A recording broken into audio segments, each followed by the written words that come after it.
اور اس ان پٹ کے ریٹرنز بہت ملتے ہیں، اور وہ ریٹرنز جو ہیں وہ اس دنیا میں بھی ملتے ہیں اور آخرت میں بھی ملتے ہیں، کیونکہ ہمیں اس کنٹینیوم کو نہیں بھولنا، یہ ایک جو تسلسل ہے دنیا کا اور آخرت کا، کیونکہ ایسا نہیں ہے کہ جو ہم نے اللہ کو قرض دیے ہیں یا جو ہم نے اللہ کے راستے میں کوششیں کی ہیں، رزق خرچ کیا ہے کسی بھی شکل میں جو تھا ہمارے پاس، تو اس کے نتائج یہاں نہیں دکھیں گے، یہاں بھی دکھتے ہیں، کیونکہ جو بھی ہم کار خیر اچھا کرتے ہیں، اچھا کام کرتے ہیں، اس کے اثرات ہمیں گھر میں، خاندان میں، سماج میں، جہاں بھی آپ کرتے ہیں ان پہ وہ اثرات بھی نظر آتے ہیں۔ ہمارے قلب کی بھی اصلاح ہوتی ہے، گروتھ ہوتی ہے نفس کی، وہ اچھے رخ پہ چلتا ہے، اور یہی چیزیں اعمال کی شکل میں، اچھے اعمال کی شکل میں ہمیں آخرت میں بھی مددگار ہوتی ہیں۔ اس حساب سے ہم چلیں گے، اور تو یہ آگے جو بات کہی ہے کہ اللہ تعالیٰ قوانین کے مطابق آف کورس ہر چیز کو روکتا ہے اور دیتا ہے، یعنی قرض حسنہ آپ نے دیا، اب ہم یہ ایکسپیکٹ کرتے ہیں کہ صاحب میں نے اللہ کے راستے میں خرچ کیا ہے تو مجھے اس کا بہت ریٹرن ملے گا، لیکن خرچ کرتے وقت میری نیت کیا تھی، کیونکہ یہ احسان کا معاملہ بھی ہوا، لیکن اب اس احسان کو کرنے بعد نیت تو میری میں ہی جانتا ہوں یا اللہ جانتا ہے، لیکن میں نے اس کی چرچا بہت کرنے لگا، جن پہ احسان کیا ان پہ احسان جتانا شروع کر دیا کہ یہاں میں نے تمہاری مدد کری تھی، میں یہ نہ کرتا تو یہ ہو جاتا، یا میں نے یہ توقع مان لی کہ جن لوگوں کے ساتھ میں نے کچھ کیا ہے وہ مجھے یعنی ہر وقت یہ محسوس کریں اور میری شکر گزاری میں رہیں کہ میں نے ان کی زندگی بدل دی یا میں نے بہت کچھ ان کا بھلا کر دیا۔ تو یہاں ہم اللہ کے احکام سے اس معنی کر غلط جا رہے ہیں یا بغاوت کر رہے ہیں، کیونکہ وہ یہ بات قرآن میں دوسری جگہ کہتا ہے کہ احسان کر کے جتانے سے اچھا ہے کہ احسان نہ کیا جائے۔ تو قرض حسنہ وہی ہے جس میں نیت، کیونکہ دیکھیے نیت اور اس کے بعد کے جو ہمارے عمل ہیں وہ بہت ریلیونٹ ہے، اس لیے یہ بات کہی جا رہی ہے یہاں پہ کہ اللہ اپنے قوانین کے حساب سے دیتا بھی اور روکتا بھی ہے، اور اس کے قوانین طے ہیں، اس کے احکامات طے ہیں کہ اگر آپ نے کوئی اچھا کام کیا اور اس کے بعد آپ کی نیت کچھ اور تھی، یا اس کے بعد آپ نے ایسے کام یا ایسے طریقے یا ایسی اپروچ اپنا لی کہ وہ کرا دھرا آپ کا ضائع ہو گیا، تو پھر آپ یہ توقع نہ کریں کہ وہ قرض حسنہ ہے جس کا ریٹرن آپ کو ملے گا، یو ہیو اسپوائلڈ اٹ، آپ نے اس کو خراب کر دیا۔ تو یہاں بھی اس کے قوانین ہیں جو قرآن واضح طور سے بتاتا ہے کہ کن قوانین کے تحت ہم زندگی گزاریں گے تو اللہ ہمیں دے گا، اور کس قوانین کے تحت اگر ہم زندگی نہیں گزاریں گے اللہ کے احکامات کے تحت تو وہ روک بھی دے گا۔ تو دونوں چیزیں ہیں، لیکن وہ اللہ کے قوانین کے مطابق ہے۔ اس میں وہی بات ہے کہ کوئی اس طرح کی ایک بادشاہت کا تصور نہیں ہے اللہ کا کہ وہ خوش ہو گیا تو دے دیا اور ناراض ہو گیا تو روک دیا، اس کے قوانین ہیں، جیسا ہم کریں گے ویسے ہی بدلہ ملے گا، ویسے ہی ریٹرن ملے گا۔ اور پھر یہ بات بھی یاد دلا دی کہ جیسے جیسے ہماری زندگی کا وقت گزر رہا ہے ہم روز بروز اس کے واپس جانے کے وقت کے قریب ہوتے چلے جا رہے ہیں، یعنی جو دنیا میں اگر ایک دن ہم نے گزار لیا تو اللہ سے ملنے کا اور اسی طرح واپس جانے کی مدت جو ہے ہماری اس میں ایک دن اور کم ہو گیا۔ تو یہ سوچ اگر ہم ذہن میں رکھیں تو ایک کہیں اچھے اعمال کرنے کا اور اللہ کی بندگی لانے کا ایک جذبہ بنا رہے گا کہ اللہ کی طرف لوٹنے کا اور ملاقات کا ایک دن آج کم اور ہو گیا میرا۔ جب میں رات کو بستر پہ لیٹوں تو مجھے یاد رہا یہ بات کہ ایک دن میرا اور کم ہو گیا جو مجھے نفس کی اصلاح اور اچھے اعمال کے لیے تھا۔ تو میں اپنے آپ کا تھوڑا انٹراسپیکشن کر لوں، اپنے اعمال پہ نظر ڈال لوں دن بھر کے، اور کل کے لیے اور کچھ بہتر کرنے کی سوچ لوں۔ تو یعنی بیسیکلی مکافات عمل یا جو ایمان اور عقیدہ ہے آخرت کا وہ ہمارے دلوں میں اس شکل میں زندہ رہے کہ ہمیں یہ احساس رہے کہ آج کا دن جب مکمل ہوا تو ایک دن اور کم ہو گیا جو اللہ سے ملاقات کا ہے۔ چلیں آگے چلیں۔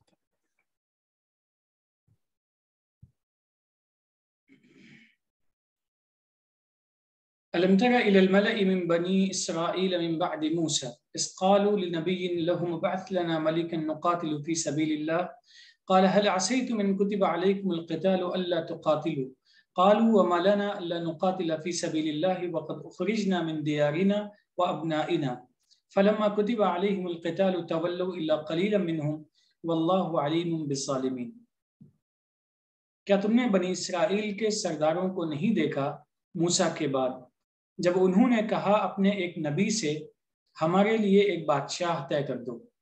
ہم اللہ کی راہ میں جنگ کریں گے۔ اس نے کہا کیا ہوگا اگر تم جنگ کے فرض ہونے کے بعد جنگ نہ کرو؟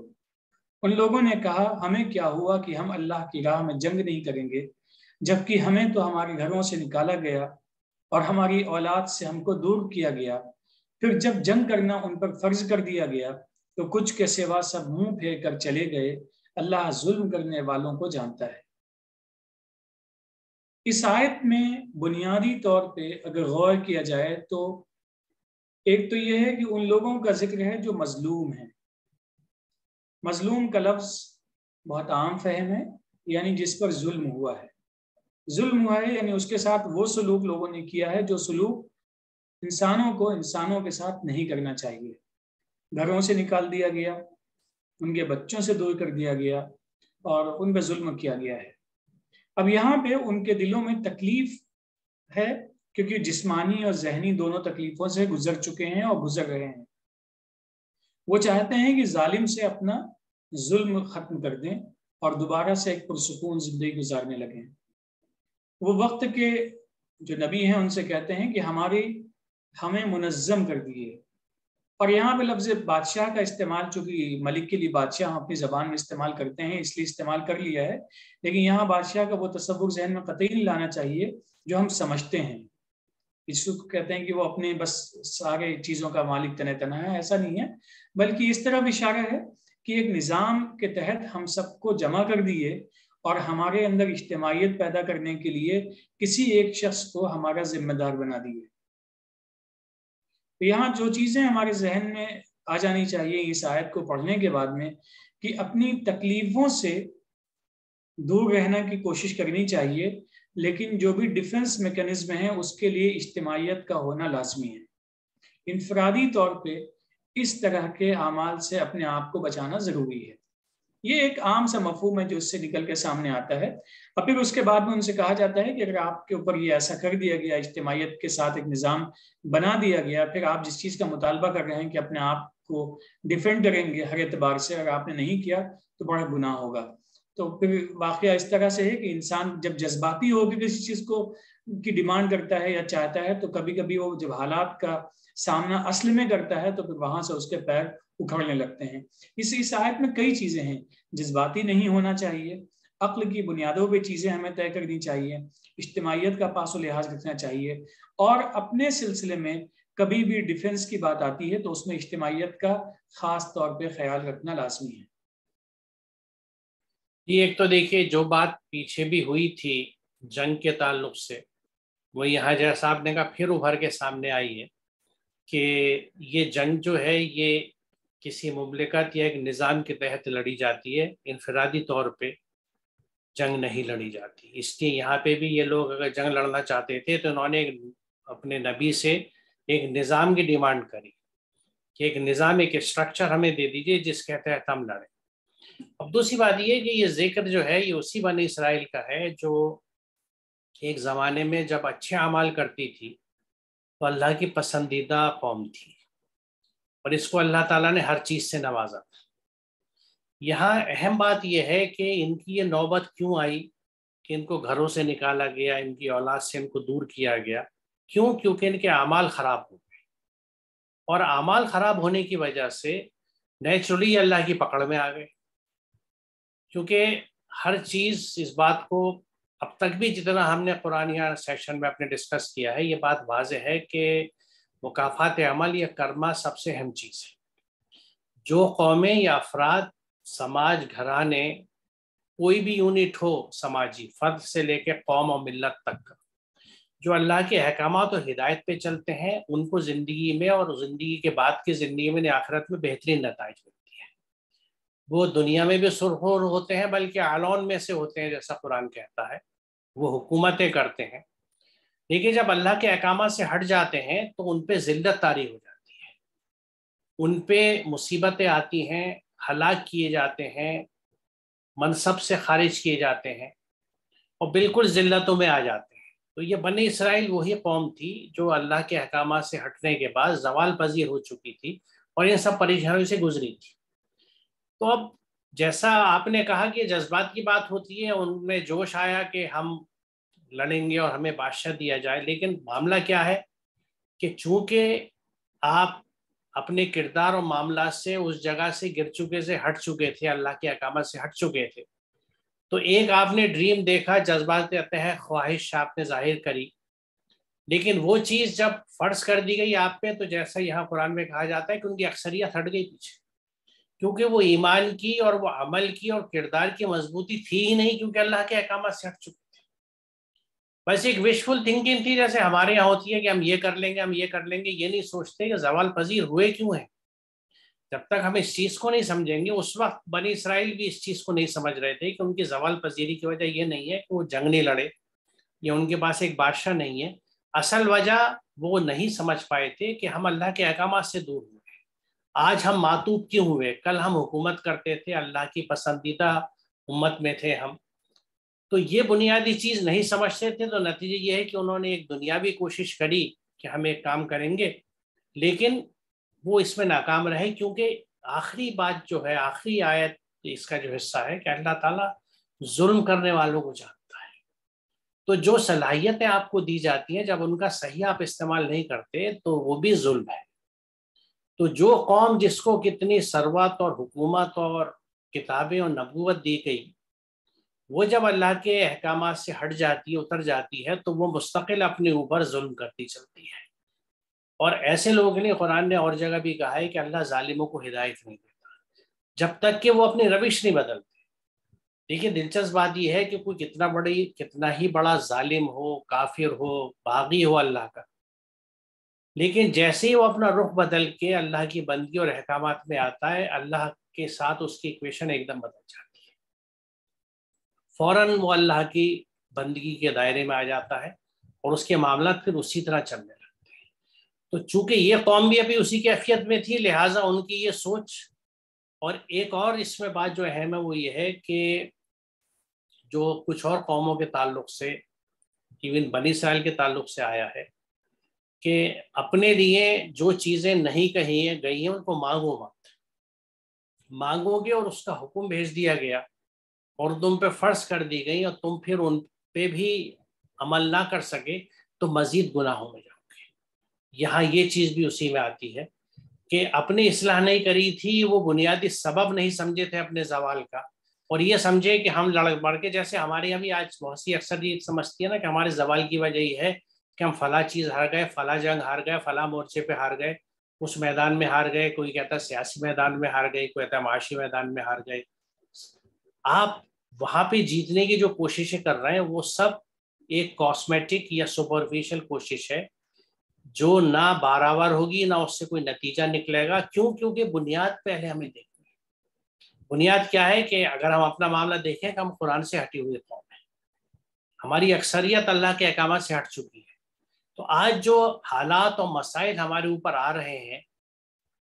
جیسے یہاں بنی اسرائیل کا ذکر، اس کی وجہ یہ ہے کہ ہم اللہ کے احکامات سے ہٹ چکے ہیں. ہم نے اللہ کے چند احکامات کو پوری اساس، پوری بنیاد دین کی بنا کے سارا اس پہ اپنا زور لگا رکھا، اور وہ بھی بائی اینڈ لارج زیادہ تر ایک ریچول ہو چکے ہیں، ایک ظاہری شکلیں رہ گئی ہیں جن میں روح نہیں بچی ہے. تو اس کے ساتھ ہم اپنی اسٹریٹجیز بنا لیں دنیا میں پھر سے ون اوور کرنے کے لیے، نہیں ہو سکتا. اس مثال کی اگر ہم سامنے رکھیں جو بنی اسرائیل کی ہے، کہ جب تک ہم نے اپنے آپ کو، اپنے اوصاف کو تبدیل نہیں کریں گے، اپنے اندر چینجز نہیں لائیں گے، اور سب سے بڑی چینج کیا ہوگی کہ اللہ کے احکامات کی طرف آئیں،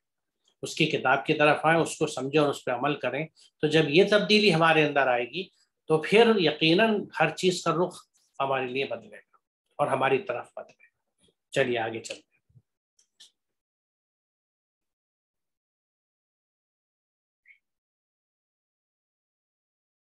وقال لهم نبيهم إن الله قد بعث لكم طالوت ملكا قالوا أن يكون له الملك علينا ونحن أحق بالملك منه ولم يؤت ساعة من المال قال إن الله اصطفاه عليكم وزاده بسطة في العلم والجسم والله يؤتي ملكه من يشاء والله واسع عليم. ان کے نبی نے ان سے کہا، اللہ نے طالوت کو تمہارے اوپر بادشاہ بنا کر بھیجا ہے. ان لوگوں نے کہا، وہ ہم پر بادشاہ کیسے بن سکتا ہے؟ اس سے زیادہ ہم بادشاہت کے حقدار ہیں، وہ تو مالدار بھی نہیں ہے. اس نے کہا، در حقیقت اللہ نے اسے تمہارے لیے چنا ہے اور اسے علم والا، جسم والا، یعنی پڑھا لکھا اور صحت مند بنایا ہے. اللہ جو چاہتا ہے اور چاہت کو پورا کرنے کے لیے اپنے آپ کو تیار کرتا ہے، اسے اپنی بادشاہت دیتا ہے۔ واللہ، اللہ واسع ہے اور علیم ہے۔ اس آیت، یہ پچھلی ہی آیت سے جڑی ہوئی بات ہے، لیکن اس آیت میں مستقل طور پہ کئی چیزیں ہمارے لیے بیان کی گئی ہیں جن کو بطور فرد، ایز این انڈیویجول بھی سمجھنا چاہیے کہ ہم ایک انڈیویجول کے طور پہ، ایک فرد کے طور پہ ہمیں کیا کرنا ہے، اور بطور سوسائٹی بھی، جو مجتمع ہے، سوسائٹی ہے یا امت ہے، جو بھی الفاظ استعمال کریں، اس کے طور پہ بھی ہمیں سمجھنے کی ضرورت ہے۔ پہلی چیز یہ ہے، جب ہم عام زندگی میں دیکھتے ہیں، ابھی فی الحال جو کرنٹ ہم لائف جی رہے ہیں اس میں بھی عام طور پہ ذمہ دار بنانے کے لیے کہا جاتا ہے کہ مال کا ہونا لازمی ہے۔ جس شخص کو متعین کیا گیا اس کے سلسلے میں لوگوں کا عام گمان یہ تھا کہ اس کے پاس میں مال نہیں ہے، یعنی وہ مالدار نہیں ہے۔ لوگوں نے فوراً اعتراض کیا اور کہا کہ وہ مال بن کیسے سکتا ہے ہمارا ذمہ دار، ہمارا بڑا، کیونکہ اس کے پاس تو مال نہیں ہے، ہم اس سے زیادہ حقدار ہیں اس بات کے۔ یہاں پہ جو جواب ہے وہ بہت اہم ہے، صرف ترجمہ آپ کے سامنے پیش ہے، یہ ہمیں سمجھنا چاہیے کہ اللہ نے اس سے تمہارے اوپر چنا ہے، تمہارا ذمہ دار بنایا ہے، اللہ نے اس کو وسعت دی ہے علم میں اور جسم میں، یعنی اللہ نے اس سے بہت علم والا بنایا ہے اور صحت والا بنایا ہے۔ اگر علم ہے اور صحت نہیں ہے تو اپنے علم کو ہم استعمال نہیں کر سکتے ہیں، اور صحت بہت اچھی ہے اور علم نہیں ہے تو ہم یہ نہیں سمجھ پائیں گے کہ ہمیں اپنے جسم کا استعمال کہاں کرنا چاہیے، تو وہ غلط حرکتیں ہوں گی، لوگوں پہ ظلم ہوگا اور ناانصافیوں کا سبب بن جائے گا ہمارا صحت مند ہونا۔ تو یہ دو بنیادی باتیں کہہ دی گئی یا کہلوا دی گئی وقت کے نبی کے زبان سے کہ اللہ نے اس کو علم والا بنایا ہے اور جسم والا بنایا ہے۔ اب اگلا سوال یہ ہے، اللہ ہی بنانے والا ہے تو ہم کیا کریں؟ اگر اس نے جسم دے گا ہم کو، ہمیں صحت دے گا، ہمیں علم دے گا، پھر ہم خود بخود سے ذمہ دار بن جائیں گے تمام چیزوں کے۔ تو یہاں بھی اس بات کی نکیر کی گئی ہے کہ یہاں بھی اللہ نے اختیار ہمیں اپنے ہاتھ میں دے رکھا ہے کہ ہم چاہیں گے تو اللہ تعالیٰ ہمیں عطا کرے گا۔ واللہ یؤتی ملکہ من یشاء، جو چاہتا ہے اللہ اسے ملک عطا کرتا ہے۔ چاہنے کا مطلب کیا ہوتا ہے؟ ایک عام سی لے مین کی زبان میں اس بات کہی جائے کہ اگر مجھے بھوک لگی ہے، بھوک کے لیے ہم نے کھانے کا نظم نہیں کیا ہے اور کھانے کا نظم کر لیا، اس کو کھانے کی جو پروسیس ہے اس کو ہم نے استعمال اس طریقے سے نہیں کیا، تو ہماری بھوک کبھی نہیں مٹ سکتی ہے، ہم بھوکے رہیں گے، کمزور ہوتے چلے جائیں گے۔ تو بالکل ایسے ہی صحت مند رہنے کے لیے صبح اٹھنا لازمی ہے، ورزشیں کرنا لازمی ہے، صحت مند غذاؤں کا استعمال لازمی ہے، جو صحت کے لیے مضر غذائیں ہیں ان سے بچنا لازمی ہے۔ ایسے ہی علم کیسے ملے گا؟ علم بھی چونکہ جو چاہتا ہے اس کو اللہ علم دیتا ہے، لیکن چاہت کو ہم کیسے عملی شکل دیں گے؟ کتابیں پڑھنا، استفادہ کرنا، جو اصحاب علم ہیں ان کے پاس میں جانا، یہ تمام چیزیں ہیں جو ہم سب لوگ سمجھتے ہیں کہ علم حاصل کرنے کے لیے کیا کرنا چاہیے اور صحت حاصل کرنے کے لیے کیا کرنا چاہیے۔ اور اس کے بھی اللہ نے اس آیت میں وضاحت کر دی کہ جو چاہتا ہے اللہ تعالیٰ اس سے دیتا ہے، کیونکہ اللہ کے جو خزانے ہیں بہت وسیع ہیں اور اللہ تمام چیزوں کو سمجھتا بھی ہے، جانتا بھی ہے، وہ بصیر بھی ہے، علیم بھی ہے، خبیر، تمام صفات ہیں جن کو ہم الگ الگ سمجھیں تو بھی صحیح ہے اور تنہا تنہا سمجھیں تو بھی صحیح ہے۔ تو لہٰذا اس آیت کی روشنی میں ذمہ داری ہمارے ذمہ ہے، اوپر ہی ہے، انسانوں کے اوپر ہے کہ اگر ہم چاہتے ہیں کہ ہمارے ہاتھ میں چیزیں کنٹرول میں ہوں، نظم و نسق صحیح ہو، فساد مٹ جائے، فساد کو مٹانے والے ہم بن جائیں، تو ہمیں علم حاصل کرنے کے لیے مکمل کوشش خود کرنی پڑے گی، صحت مند رہنے کے لیے مکمل کوشش ہمیں خود کرنی پڑے گی، اور کریں گے تو انشاءاللہ ملے گا۔ اس میں ایک بہت اہم گائیڈنگ پرنسپل ہے جو ہمیں آج کے زمانے میں بھی بہت ریلیونٹ ہے اور ہمارے لیے وہ نقطہ ہدایت ہے اگر ہم اس کو ذہن میں رکھیں، کہ یہاں اللہ تعالیٰ کا سلیکشن جو ہے وہ میرٹ بیسڈ ہے۔ اللہ تعالیٰ نے میرٹ پہ سلیکشن کیا ہے اس کو، اس کی کسی اور صفت کی وجہ سے۔ یہ قرآن نہیں کہتا کہ وہ بہت زیادہ تہجد گزار تھا، بے حد نفل پڑھتا رہتا تھا، سجدے میں پڑا رہتا تھا، کیونکہ یہ کوالٹیز اس کو ایک اچھا سپہ سالار نہیں بنا سکتی تھی۔ اس کی سپہ سالی یا جنگی معاملات کے لیے جو چیزیں ضرورت تھیں کہ علم و فراست اور جسمانی قوت، یہ دو چیزیں اللہ نے چنی، اور بھلے ہی وہ بالکل مالدار طبقے سے نہیں تھا، جس کا ریئیکشن لوگوں میں آیا کہ ہم میں کیسے ہمارا امیر بن سکتا ہے، بادشاہ یا کمانڈر بن سکتا ہے جس کے جھنڈے کے نیچے ہم چلیں جنگ کرنے کے لیے، کیونکہ یہ تو ہم سے بھی کمزور ہے، کیونکہ سماج میں ہمیشہ سے مال والے کو مضبوط سمجھا گیا ہے اور جس کے پاس مال نہیں اسے کمزور سمجھا گیا ہے۔ تو قرآن اس کنسیپٹ کو بھی ڈیمولش کرتا ہے کہ مال کی حیثیت یہ نہیں ہے جو ہم سمجھتے ہیں، یہ صرف ہماری اپنی بنائی ہوئی ہے، یہ قرآن میں بھی ہمیں نہیں ملتی۔ یہ ریلیونٹ چیز ہے جو ہمیں ذہن میں رکھنی ہے، اور اگر ہم اس نقطے کو گرہ باندھ لیں اپنی کہ ہم اپنے کسی بھی چیز کے سلیکشن میرٹ پہ کریں گے، ان بنیادوں پہ کریں گے، اور یہ سلیکشن جو ہے یہ اپنی شریک حیات کا بھی ہو سکتا ہے، گھر کے بیٹوں کے لیے بہوؤں کے لیے بھی ہو سکتا ہے، آپ کسی آفس میں ہیں تو جاب کے لیے بھی ہو سکتا ہے، آپ ٹیچر ہیں ایڈمنسٹریشن میں ہیں ایجوکیشن کے تو ٹیچرز کا سلیکشن بھی ہو سکتا ہے، کسی بھی لیول کے اسکول اور پرائمری سے لے کے یونیورسٹیز تک کسی بھی طرح کا سلیکشن پروسیس، چاہے وہ پروفیشنل لائف کا ہو یا پرسنل لائف کا ہو، it should be merit based. اب میرٹ آپ کو طے کرنی ہوگی، مثال کے طور پر آپ نے طے کر لیا کہ بھائی مجھے پیسے والے گھر سے لڑکی لانی ہے، پیسے والے گھر میں شادی کرنی ہے، تو پھر آپ کو ہر چیز قبول کرنی ہوگی،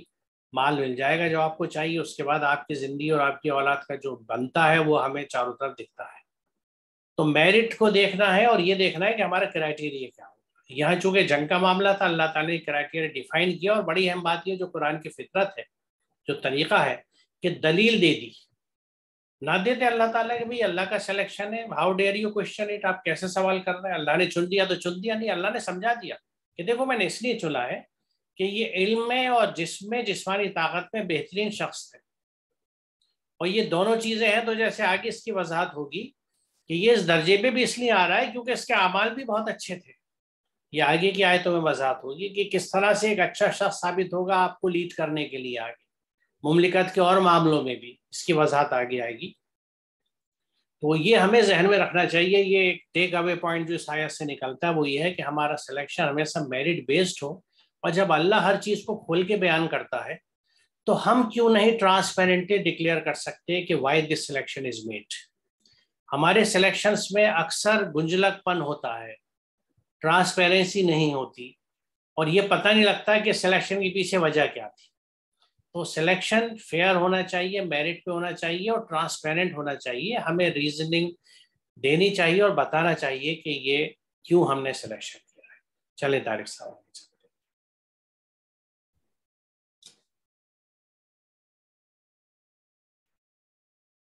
وقال لهم نبيهم إن آية ملكه أن يأتيكم التابوت فيه سكينة من ربكم وبقية مما ترك آل موسى وآل هارون تحمله الملائكة إن في ذلك لآية لكم إن كنتم مؤمنين۔ ان کے نبی نے ان سے کہا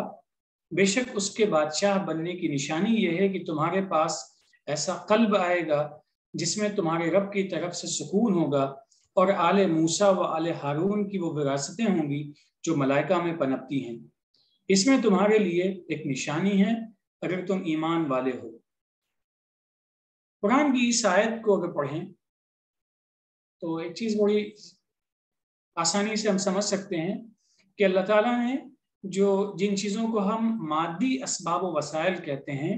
وہ چیزیں کبھی نکارتا نہیں ہے، وہ کہتا ہے لا تنسا نصیبک من الدنیا، لیکن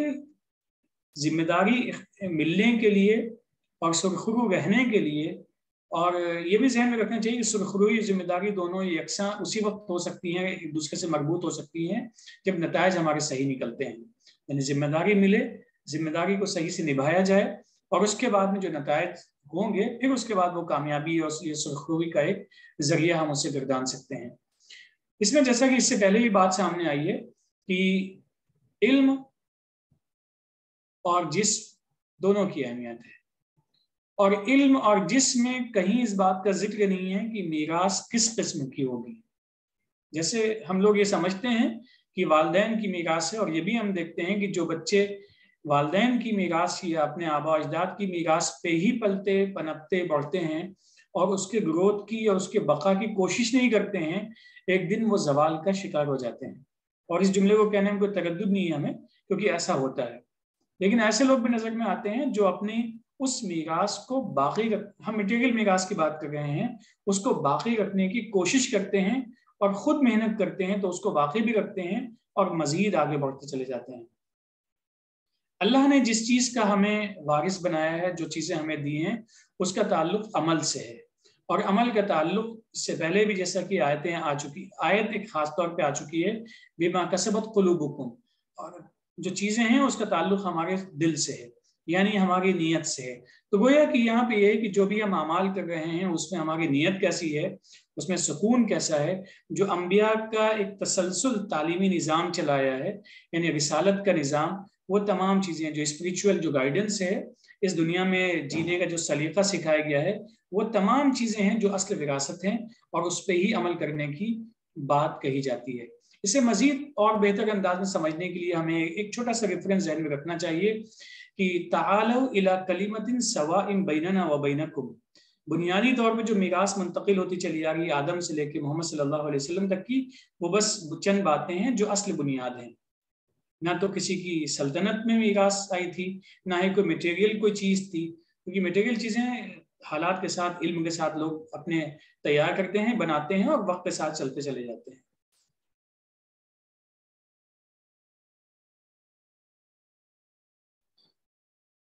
یہاں جو لفظ آیت میں تابوت کا لفظ استعمال ہوا ہے، تو راغب نے تابوت کے معنی میں قلب اور سینے کی بات کی ہے، اور لسان العرب نے بھی اس کی تائید کی ہے۔ تو یہاں یہ ایک ایسے قلب کی بات ہے اس بادشاہ کی جس میں اللہ کی طرف سے سکون ہے۔ اللہ کی طرف سے سکون اسی قلب کو ملتا ہے جو اللہ کے احکامات پہ چلنے والا ہوتا ہے، یعنی اس نے یہ والی میراث، جیسا آپ نے کہا، عمل کی سنبھال کے رکھی ہوئی ہے۔ اس کو اس نقطہ نظر سے ہم دیکھیں کہ اگر یہ اس تابوت میں رکھا ہوا کچھ سامان ہوتا تو کچھ اشیاء یا شخصیات کے ذریعے قرآن کہیں بھی اطمینان قلب و سکون کی بات نہیں کرتا۔ سکون اور اطمینان قلب کی بات ہمیشہ اللہ کے احکامات پہ عمل کرنے کے نتیجے میں ہوتی ہے۔ اسے نفس مطمئنہ وجود میں آتا ہے، اسی سے قلب سلیم وجود میں آتا ہے۔ تو تسکین کا سامان سوائے اللہ کے احکامات پہ عمل کرنے کے سوا کسی چیز میں ہو ہی نہیں سکتا۔ لہٰذا یہاں اس تابوت کو وہ قلب اور وہ سینہ، کیونکہ جس طرح تابوت بند ہوتا ہے اسی طرح سے یہ قلب اور سینہ بھی بند ہوتا ہے، جس میں اگر اللہ کے حکم سے اچھائیاں جگہ بنا لیں اور وہ اس طرح بند ہو جائے کہ اس میں برائی کوئی جگہ نہ بنا سکے، تو ایک طرح سے وہ اللہ کی بندگی کا، یہ نیکیوں کا ایک تابوت سا بن گیا جس میں گنجائش ہی نہیں ہے کسی خرابی کا۔ اور اس میں آگے جو بات کہی گئی ہے کہ جس میں اور آل موسیٰ و آل ہارون کی وہ وراثتیں ہوں گی جو ملائکہ میں پنپتی ہیں، وہ حاملین ہیں۔ کیونکہ ملائکہ کی خاصیت کیا ہے جو اس قرآن سے ہمیں پتہ لگتی ہے کہ وہ 100% اللہ کے احکامات پہ چلنے والے ہوتے ہیں، کیونکہ ان کو نفس نہیں دیا گیا، اس لیے ان میں یہ گنجائش ہی نہیں ہے کہ اللہ کے احکامات سے ہٹ سکے۔ پوری شدت سے، پوری محنت سے اللہ کے احکامات کو کمپلیٹ کرنے کے لیے دوڑ میں لگے رہتے ہیں۔ یسبحون فی، آیت اکثر پڑھتے ہیں، ما فی السماوات و ما فی الارض، کئی جگہ اس چیز کا ذکر ہے۔ تو یہ اللہ کے احکامات کے لیے جو سرگرم رہتے ہیں، یہ ایک دم پیشن ہوتا ہے، ایک جنون ہوتا ہے اللہ کے احکامات میں ڈٹے رہنے کا۔ تو ایک شخص اگر اتنا بندگی میں اللہ کی آ چکا ہو کہ اس کے یہاں گنجائش ہی نہ ہو نفس کی کسی دوسری طرح کی خواہش جو اللہ کے احکامات سے ہٹ کے ہو، تو وہ شخص وہ ہوگا جس کو عموماً ہم کہتے ہیں فرشتہ صفت۔ تو فرشتہ صفت، یہ فرشتے جیسا انسان کون ہو سکتا ہے کہ جس کے ہاں اللہ کے احکامات سے ہٹ کے کسی چیز پہ عمل کی گنجائش ہی نہ دکھے، وہ خالصتاً اللہ کے، یعنی قلب سلیم والا شخص،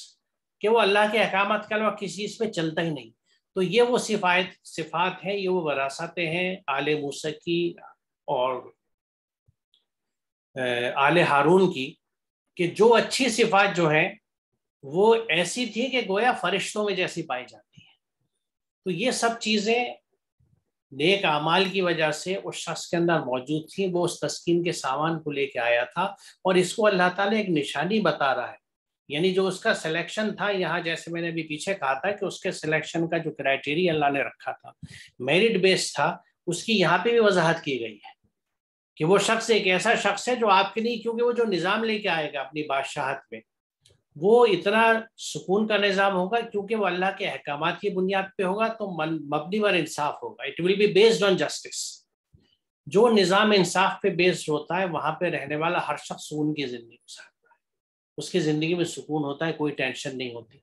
تو وہ مملکت بھی سکون کی مملکت ہوتی ہے اور اس میں رہنے والا ہر فرد بھی سکون کی زندگی گزارتا ہے، اور اس سکون کی کیفیت میں وہ اللہ تعالیٰ کی بندگی میں اور اللہ کے احکامات پہ عمل کرنے کے لیے اور اچھا اور سازگار ماحول پاتا ہے. اسی لیے قرآن میں امن کی اہمیت بھی ہے کہ امن کی فضا رہے گی تو ہم اللہ کے احکامات پہ زیادہ اچھی طرح عمل کر سکیں گے، خاص طور سے جو انسانیت کی خدمت کے تعلق سے ہے، کیونکہ اس میں ہمیں کوئی رکاوٹیں نہیں ہوں گی کسی بد امنی کی وجہ سے. اس لیے اس آیت کو اس رخ سے سمجھنا ضروری ہے کہ اللہ تعالیٰ کی طرف سے تسکین جو ہے وہ کسی سامان میں یا میٹیریل انہیریٹنس جسے آپ کہہ سکتے ہیں کہ مادی وراثتوں میں نہیں ہوتی. کہیں یہ چیز قرآن میں آپ کو نہیں ملے گی. قرآن کا فلسفہ جو ہے وہ یہی بتاتا ہے آپ کو کہ آپ کو اطمینان قلب، آپ کو تسکین اللہ کے احکامات کے اندر جا کے ہی ملتی ہے، اور اس کا نظام جو شخص لے کے آتا ہے اگر وہ ایک بادشاہ ہے وہ پھر اس نظام کو باقاعدہ اس طرح قائم کرے گا جس کو ہم آج اقامت دین یا اقامت صلاۃ کا سلسلہ کہتے ہیں.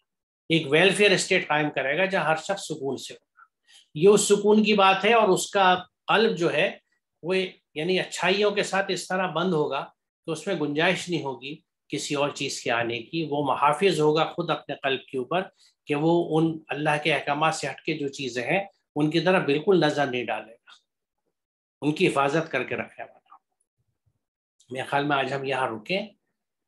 یا جی کیونکہ وقت ہو گیا. انشاءاللہ اگلے سیشن میں سے آگے ہم چلیں گے. وآخر دعوانا الحمدللہ رب العالمین. السلام علیکم.